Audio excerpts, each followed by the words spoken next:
Hello everyone, me Shivani's audio book and vlogs या YouTube चॅनलमध्ये तुमचं खूप खूप मनापासून स्वागत करते. तर मी आज कंटिन्यू करते आहे भाग 4, द्वितीय खंड बुद्ध आणि त्यांचा धम्म. पान नंबर 120 आहे आणि पॉईंट नंबर 7 भगवान बुद्धांचा मनोनिग्रह.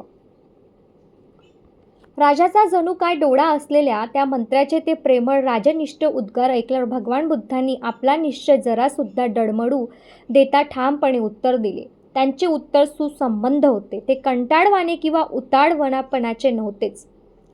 आहे की नाही याचे आकलन कोण्या इतरप्रमाणे नव्हे तर तपस्या आणि साधनेद्वारे मी सत्याला जाणले आहे. अज्ञेय आणि वादग्रस्त असा सिद्धार्थ आणि शेकडो पूर्वग्रहांनी युक्त असा कोणताही युक्तिवाद की ज्याचे डोके खाली व पाय वर आहेत मी मान्य करू शकत नाही. मी अशा कोणत्याही सिद्धांतास स्वीकार करू शकत नाही ज्याकरिता शेकडो गोष्टींनी स्वयंप्रमाणे मानून चालावे लागते. कोणताही शुद्ध मनुष्य दुसऱ्या श्रद्धेवर विसंबून राहील. मानवजात ही अंधारात आंधळ्याने दाखवलेल्या मार्गाने जाणाऱ्या आंधळ्याप्रमाणे झालेली आहे. परंतु जरी कोणी सत्य आणि असत्य यांच्याकडे विविध दृष्टीने पाहत नसेल किंवा चांगल्या व वाईटीविषयी कोणाला संदेह असेल तरी माणसाने आपले मन चांगल्या गोष्टींवरच केंद्रित करावे. सत्प्रवृत्तीच्या माणसाला काही व्यर्थ आणि श्रमसुद्धा शेवटी कल्याणकारकच ठरतात. परंतु ही पवित्र परंपरा अनिश्चित आहे. पाहिल्यानंतरही विश्वसनीय व्यक्तींनी जे सांगितले तेच बरोबर होय हे लक्षात घ्या. आणि निर्दोषता म्हणजे विश्वसनीयता हे लक्षात ठेवा.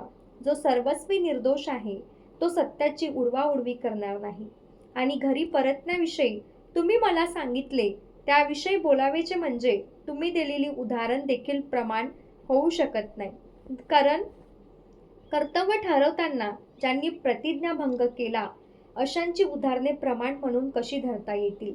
यास्तव सूर्य कदाचित पृथ्वीवर पडेल किंवा हिमालय पर्वते जरी आपले स्थान सोडील तरी इंद्रिय सुख उपभोगासाठी संसारी मनुष्य बनून मी कधीही घरी परत जाणार नाही.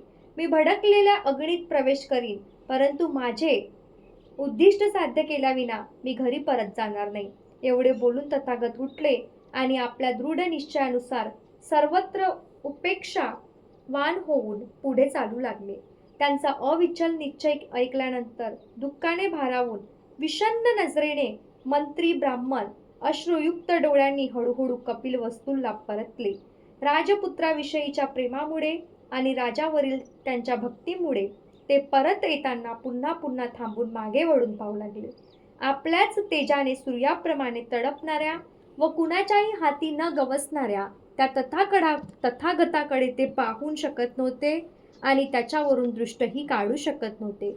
घरी परतण्यासाठी राजपुत्राचे मन वळविण्यास अयशस्वी झाल्यावर तो मंत्री आणि उपाध्याय अडखडत्या पावलांनी परत फिरले आणि एकमेकांना विचारू लागले. आपल्या प्रिय पुत्राला पाहण्यासाठी झुरत असलेल्या त्या राजाला आपण कसे तोंड दाखवावे. इथे भाग 4 पूर्णपणे संपलेला आहे आणि मग देन आफ्टर आपण स्टार्ट करूया भाग 5 धम्मदीक्षेच्या मोहिमेस पुन्हा सुरुवात. 120 पेजेस वाचून संपलेली आहेत. जर तुम्हाला व्हिडिओ आवडला असेल तर प्लीज व्हिडिओला लाईक करा, कमेंट करा, शेअर करा.